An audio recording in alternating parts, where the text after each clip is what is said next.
Hello everyone, আসসালামু আলাইকুম রহমতুল্লাহি ওয়া বারাকাতুহু। সকলে কেমন আছেন? আপনাদের মাঝে নিয়ে হাজির হয়ে গেলাম ফ্রাইড রাইস রেসিপি।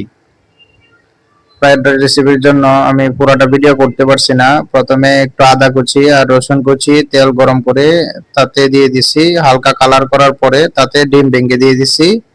আমি এখানে 3 কেজি চাইলের ভাত রান্না করব। আমি এখানে 12 পিস ডিম দিছি, 100 গ্রাম রসুন, 50 গ্রাম আদা কুচি দিছি। দেওয়ার পরে ডিমটা ফ্রাই করে আমি ডিমটা একটু জুড়ি জুড়ি করার পরে এখানে বাটার অ্যাড করে দিছি।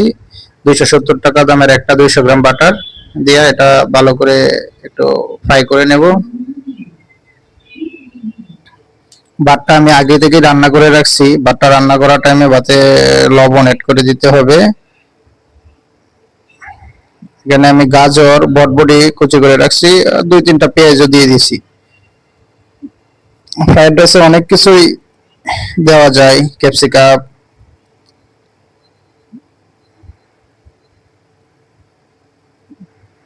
আমি গাজর বটবটি মিক্স করার পরে হালকা ফ্রাই করার পরে এখানে ডিমে আগেই লবণ দিছি, এখন সবজির জন্য আলাদা একটু লবণ অ্যাড করে দিছি।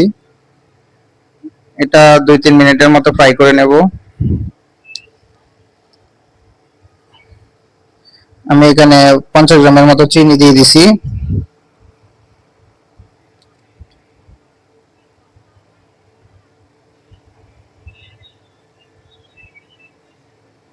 এখন আমি রাইসটা অ্যাড করে দেব। এটা আমি আগে থেকেই ভাতটা রান্না করে রাখছি, ঠান্ডা করে নিছি। ফ্রাইড রাইসের ভাত কখনো গরম দেওয়া যাবে না, তেলের মধ্যে ঠান্ডা করে নেওয়ার পরে দিতে হবে। এখন এটা ভালোভাবে মিক্সিং করে নেব। ফ্রাইড রাইসে আপনি চিকেন অ্যাড করতে পারবেন, চিংড়ি মাছ অ্যাড করতে পারবেন, মটরশুঁটি অ্যাড করতে পারবেন। আপনার পছন্দ মতো সবজি, সব ধরনের সবজি অ্যাড করা যাবে।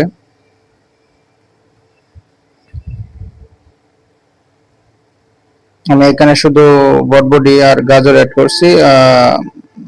আমি কারি পাতা অ্যাড করি, সবুজ পাতা শ্রীলঙ্কানদের। আমি এখানে সামান্য একটু সয়া সস অ্যাড করে দিচ্ছি। সয়া সসটা বেশি দিলে কালার নষ্ট হয়ে যাবে। শ্রীলঙ্কানদের ফ্রাইড রাইসে অল্প একটু সয়া সস দিতে হবে। আমি এখানে শ্রীলঙ্কান এক্সপার্টদের রান্না করি। এখানে শ্রীলঙ্কান সদস্যরা থাকে, জিএম, ডিরেক্টর, ওই লেভেলের লোকজন থাকে।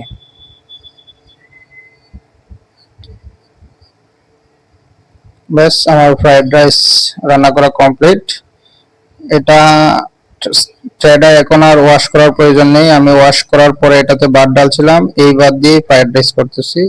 সো এটা আর ওয়াশ করা লাগবে না। সব রান্না হয়ে গেছে, শেষের দিকে আমি ফ্রাইড রাইসটা কুকিং করতেছি। ব্যাস, তৈরি হয়ে গেছে আমার vegetable fried rice, vegetable egg fried rice. একটু সমান করে দিয়ে দিচ্ছি।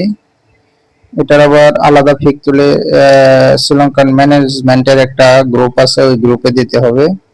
আমাদের অফিসের একটা গ্রুপ আছে, ওখানেও পিকচার দিতে হবে যে কি কি রান্না করছি, মেনু কম হয়েছে না বেশি হয়েছে। থ্যাংক ইউ এভরিওয়ান, আসসালামু আলাইকুম।